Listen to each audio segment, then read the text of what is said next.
Simucube's big step forward and Automobilista 2's AI explained right here, right now. This video is dedicated to the memory of Kanzi, the only great ape, a bonobo in this case, who we know to have learned and enjoyed playing Pac-Man and Minecraft. Besides that, he was able to communicate at great length with his handlers. He died from old age at 44, not without showing us how small the distance is between us and our great ape cousins. Greetings Romy, you're watching RomRom, the channel sharing the joy of sim racing and a regular news roundup, our weekly sim racing news. Thanks to all those who come here often, especially those who subscribe, and even more, our patrons. My name is Serta and I will be your host for this video. Hey, how are you liking our reviews? We have many more lined up for the next week, so yeah, you may want to subscribe to not miss any of those. Today we have lots of small updates, a big step forward for Simucube, and very interesting information about the way Automobilista 2's AI works and how it will evolve in the future. This was in the making for quite some time, and we even spoke about it in our review of the active pedals. See the link up there. Simucube has now merged the software they had for the wheelbases and wheels into the software they had for the pedals, the Simucube Tuner, into version 2.5 of the tuner. In it, you will be able to set up all Simucube devices in one go and of course update the firmware of any of those devices. The new version of their software now switches profiles automatically to fit the sim and car you are driving, and as the wireless wheels are now connected to the link hub instead of your wheelbase, although you have to explicitly pair your wheel to the hub all over again, you can set up wheel profiles that do not change from sim to sim. That includes automatic wheel remapping, so you do not have to remap each and every wheel you have when changing wheels. Also, the new software brings new profiles for the Simucube active pedals, including one for drifting. Speaking about profiles, any offline profiles you may have for your True Drive can be imported to the tuner software. This is recommended as the True Drive software used until now for wheels and wheelbases will not be developed any further and will only see occasional bug fixes.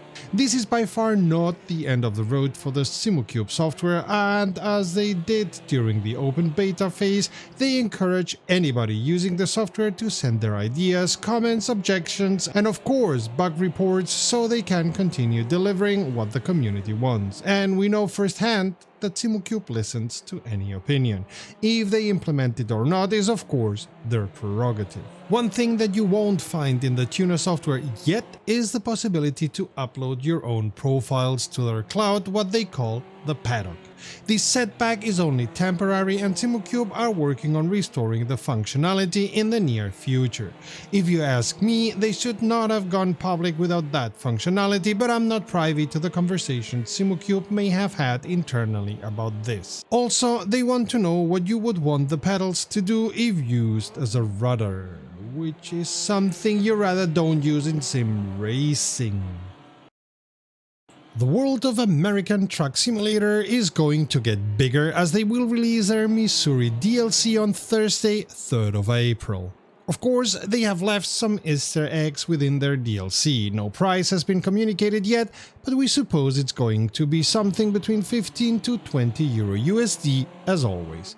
Also, this week saw the release of their 1.54 update after quite a short time on beta. The Hard Chargers DLC for EA Sports WRC is already out this week. We talked about it last week, see the link up there, and are surprised they did not already tell then they were releasing. The DLC has quite a moderate price of 10 Euro USD. Wreckfest 2 released a tiny hotfix with hopefully positive consequences, as it fixes a crash that tended to occur when trying to rebind controller buttons. iRacing is already at its second hotfix in so many weeks. Track Debris got another correction with different graphic updates to it. Solar Flare has been reduced, and other fixes and updates regarding lighting were done.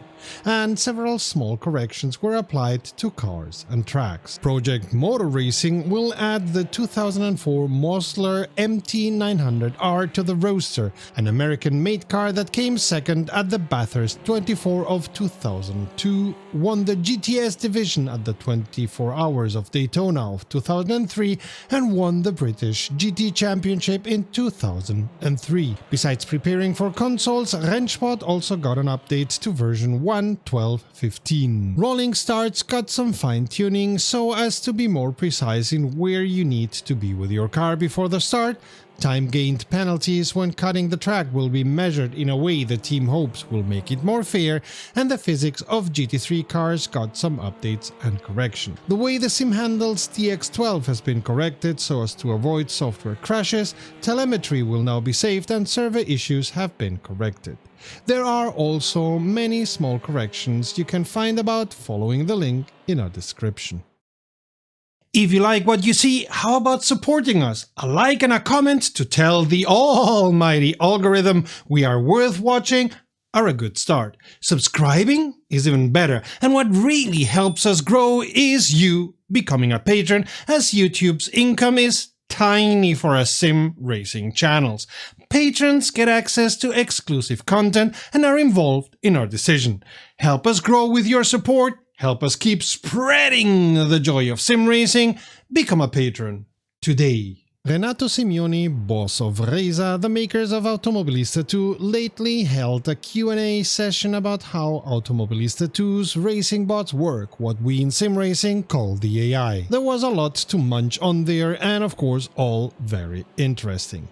If the AI takes too long to pull off track, that's because the whole logic for AIs doing that was implemented for ovals and has to be changed for road tracks. On oval, if they are too abrupt leaving track, you may end up with a pile of crashed cars as they have only one way to go, while road racing is a bit different, as we all know. And yes, the logic the AI uses on oval versus road tracks is different, as was to be expected, as these are very two different ways of racing. Also, the work on AI on ovals is not finished by far. Reza are still working on it and refining it. Something similar can be said about AI cars rejoining the tracks, something Renato himself says needs to be revised and corrected. And you oval racers rejoice, as oval racing is going to get some love in the near future to make it better, including the AI. It's known to Reza that AI cars on dirt or mixed dirt tarmac surfaces are relatively slow. This has to do with the way the tire physics are programmed at the moment and will change after they have refined the dirt physics. The way Renato framed the answer, this seems to be a middle-term project. An interesting point he made was that in changing weather conditions, the probability for AI errors increases in different racing conditions. At some point in the future, but certainly not in the near future, AI drivers may be more aggressive after committing an error or after losing some positions, like when you are mad at yourself or your opponent and try to solve the issue as fast as possible. And don't expect learning driving bots in Automobilista 2 anytime, and certainly not anytime soon. Not only is it a complex field, but according to Renato, it may very well not be worth the time. But expect them to be more prone to lateral contact against you in the future, as this is something they are being allowed to be bolder in that regard. Maybe, very maybe in the future, Reza will allow for others to change the driving lines of the AI, but that's in the kinda far future of development, as Renato doesn't think Reza's work is good enough yet, and they prefer to keep bug fixing easy by, for now, being the only ones who publish those driving lines.